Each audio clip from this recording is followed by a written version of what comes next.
ये असेंबली मैं बार भी टीवी के लोगों ने पूछा, मैं कि मेरे लिए बड़ी शर्मिंदगी का बायस रही है। यहाँ कौन सी बदतमीजी है जो यहाँ पर नहीं हुई, कौन सी गाली है जो यहाँ पर नहीं दी गई। आज ना अपोजिशन है, अपोजिशन के बगैर असेंबली नामुकम्मल होती है। इस असेंबली के आखिरी हफ्ते में मुझे नहीं पता 40 यूनिवर्सिटियों के बिल या कोई 53 कहते हैं, कोई 40 कहते हैं, बिल यहाँ पर पास हुए। ये शर्मिंदगी का बायस है। मेरा सवाल ये है कि इस मुल्क के अवाम पर टैक्स लगाने वाले खुद टैक्स देते हैं या नहीं देते।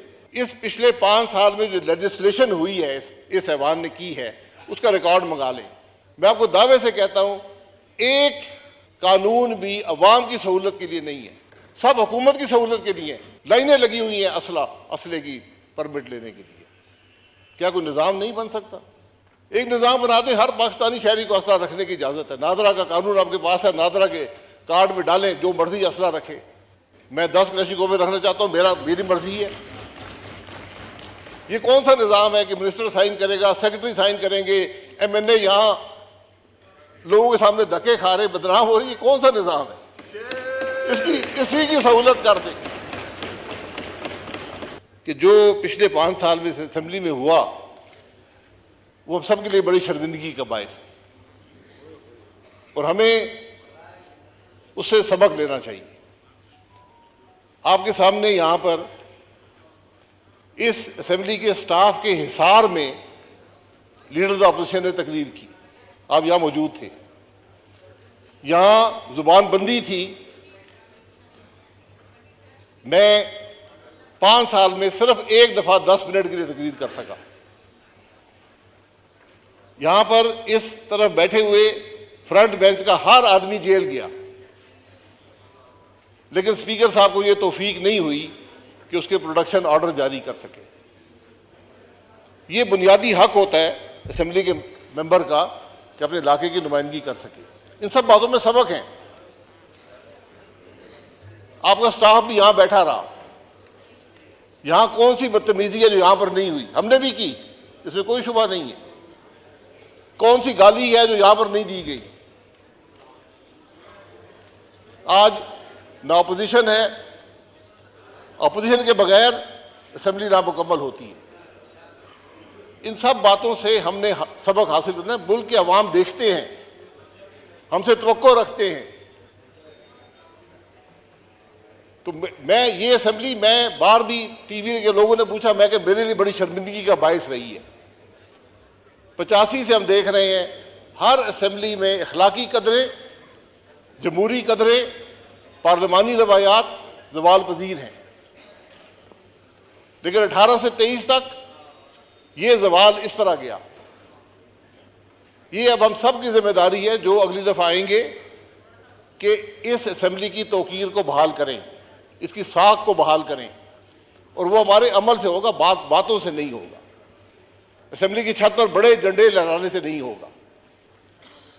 ये हमारी अवलीन जिम्मेदारी है। आप ये देख लें कि हमने कुछ सीखा या नहीं सीखा। इस असेंबली के आखिरी हफ्ते में मुझे नहीं पता 40 यूनिवर्सिटियों के बिल या कोई 53 कहते हैं, कोई 40 कहते हैं, बिल यहां पर पास हुए।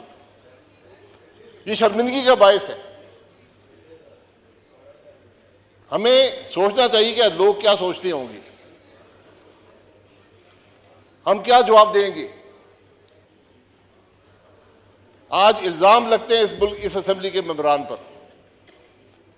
ये स्पीकर साहब, आपने इस असेंबली की साख का तहफ़्फ़ुज़ करना है अपने अमल से।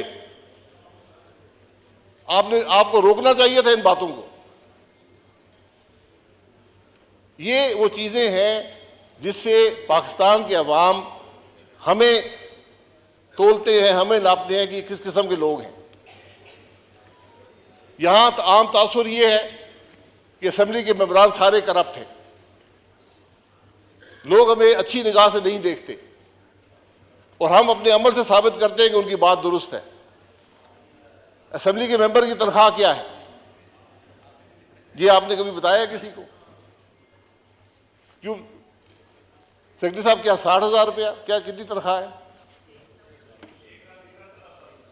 वो अलाउंसेस डाल के है ना, तनख्वाह क्या है? आप देख लें, तनख्वाह उससे कम है, मुझे भी तनख्वाह मिलती है, मैं जानता हूं। लोग ये समझते हैं कि ये अरबों रुपया ये लूट कर ले गए। ये वो चीजें हैं जो हमें लोगों को बतानी पड़ती हैं।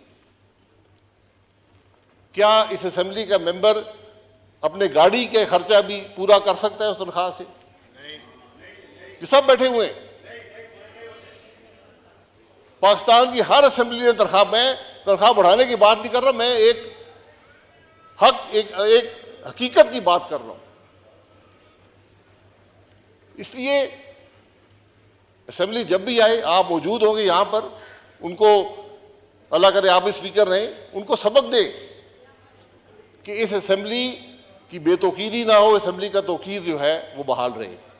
मैं पिछले स्पीकर साहब का नाम नहीं लेना चाहता, लेकिन जितना नुकसान उन्होंने इस हाउस को दिया है, तारीख में किसी नहीं दी। ये बदकिस्मती है। अगर आप पे हुकूमत का दबाव हो, कुर्सी छोड़ दें। मैं उनको कहा भी, यहां खड़े होकर कहा, मैं अगर आप पर यह दबाव है कि आप बोलने ना दें अपोजिशन के मेंबरान को, तो ये कुर्सी छोड़ दें। इसमें आपकी भी इज्जत होगी, हाउस की भी इज्जत होगी। ये वो सबक है जो हमने हासिल करने हैं। मैं स्पीकर साहब ये कहूंगा, ये ऐवान जो है, ये वाहिद इदारा है मुल्क का जो अवाम पर टैक्स लगाता है। जो बोझ अवाम पर महंगाई का पड़ता है, इस इदारे से आता है। हुकूमत यहां पर बिल लेकर आती है, लेकिन यह इदारा मंजूर ना करे तो महंगाई नहीं होती। मेरा सवाल यह है कि इस मुल्क के अवाम पर टैक्स लगाने वाले खुद टैक्स देते हैं या नहीं देते? यह सवाल होना चाहिए। मैंने 13 साल नैब की अदालतों में गुजारे हैं, आज भी नैब की अदालत से होकर आया हूं। मुझसे नैब ने हर सवाल दुनिया का किया है, एक सवाल नहीं किया कि तुम टैक्स देते हो या नहीं देते हो। करप्शन का मेयार टैक्स की अदायगी या ना अदायगी में है। अगर मैं यहां से निकलूं, करोड़ों की गाड़ी में बैठूं, लाखों के बिजली के बिल हों, लाखों के गैस के बिल हों, 10-10 मुसल्ला मेरे साथ मुलाजिम हो और मैं टैक्स अदा ना करूं, तो उनके खर्चे का पैसा कहां से आता है? इस ऐवान के मेंबरान टैक्स अदा नहीं करेंगे तो फिर हम दूसरों पर टैक्स कैसे लगाएंगे? ये बड़ा बुनियादी सवाल है। जब तक आप इस सवाल का जवाब नहीं देंगे, ये मुल्क आगे नहीं चलेगा। आज पाकिस्तान की वफाकी हुकूमत की जो कुल आमदन उसके पास रह जाती है, वो सूद भी अदा नहीं कर सकती। ये असेंबली भी 24% पर कर्जा लेकर चलती है, दिफा भी 24% कर्जे पर चलता है, डेवलपमेंट भी 24% कर्जे पर होती है, हुकूमत भी 24% कर्जा लेकर चलती है। ये कितनी देर चलेगा? तो हमें जरा इन बातों को पर सोचने की जरूरत है। हमसे इलेक्शन कमीशन एक गोशवारा लेता है, आप भी भरते हैं, मैं भी भरता हूं, उसमें यह नहीं लिखा हुआ टैक्स कितना अदा करते हो। वाहिद पाकिस्तान में तबका है पार्लियामान के मेंबरान जिनके टैक्स के गोशवारे पब्लिक नॉलेज में होते हैं।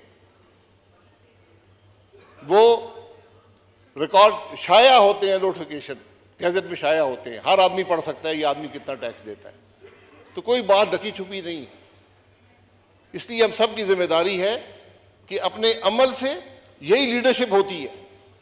लीडरशिप ये नहीं है कि मैं टैक्स अदा ना करूं, दूसरों पर टैक्स लगा दूं। ये बातें, मैं स्पीकर साहब, बातें बड़ी लंबी हो सकती हैं। मैं आपसे गुजारिश करूंगा, इस पिछले 5 साल में जो लेजिस्लेशन हुई है इस ऐवान ने की है, उसका रिकॉर्ड मंगा लें। मैं आपको दावे से कहता हूं, एक कानून भी अवाम की सहूलत के लिए नहीं है, सब हुकूमत की सहूलत के लिए है। ये शर्मिंदगी की बात है। आज आप देख लें, यहां इंटीरियर मिनिस्टर, लाइनें लगी हुई हैं असले की परमिट लेने के लिए। क्या कोई निजाम नहीं बन सकता? एक निजाम बना दे, हर पाकिस्तानी शहरी को असला रखने की इजाजत है। नादरा का कानून आपके पास है, नादरा के कार्ड में डालें, जो मर्जी असला रखे। मैं 10 क्लैशिको में रखना चाहता हूँ, मेरी मर्जी है। ये कौन सा निज़ाम है कि मिनिस्टर साइन करेगा, सेक्रेटरी साइन करेंगे, MNA यहाँ लोगों के सामने धक्के खा रहे, बदनाम हो रही है? कौन सा निज़ाम है? इसी की सहूलत कर दें। मैं एक मिसाल देता हूँ, मैं किसी पर तनकीद नहीं करना चाहता। हमें इन बातों का एहसास होना चाहिए कि अवाम को कैसे सहूलत दें। यहाँ रिलीफ मैंने बताया, आप अवाम को जितनी रिलीफ देना चाहें दे सकते हैं। 24% सूद पर आज हमारे मुल्क की ये कैफियत है। क्या हमें इन मामलात की परवाह है? मेरा सिर्फ एक शिकवा इस ऐवान से, हुकूमत से ये रहा है कि मुझे कोई फिक्र नजर नहीं आती, मुझे कोई उजलत नजर नहीं आती, मुझे कोई तकलीफ नजर नहीं आती कि आज मुल्क के इन हालात में है। ये बिजनेस एज यूजुअल नहीं चलेगा, नहीं चल सकता। आपको बुनियादी रिफॉर्म करने पड़ेंगे, बुनियादी तब्दीलियां करनी पड़ेंगी, हुकूमत के निज़ाम को बदलना पड़ेगा, सबको बैठकर मईशत के अगला रास्ता तय करना पड़ेगा। बहुत मुश्किल साल है पाकिस्तान के लिए। मेरा अंदाज़ा ये कम से कम 10 साल लगेंगे आपको हालात दुरुस्त करने में, उनकी सिमत दुरुस्त करने में। लोग 20 साल की बात करते हैं, हमने इस नहज पे पहुंचा दिया इस मामले को, और हम सब जिम्मेदार हैं कि जब हम बिल के लिए आय करते हैं तो हम उस बिल के जिम्मेदार होते हैं, उसके जो असरात हैं उसके हम जिम्मेदार होते हैं। इसलिए स्पीकर साहब, हमें इन बातों का एहसास होना चाहिए। हम सिर्फ हल्के तक महदूद नहीं हो सकते।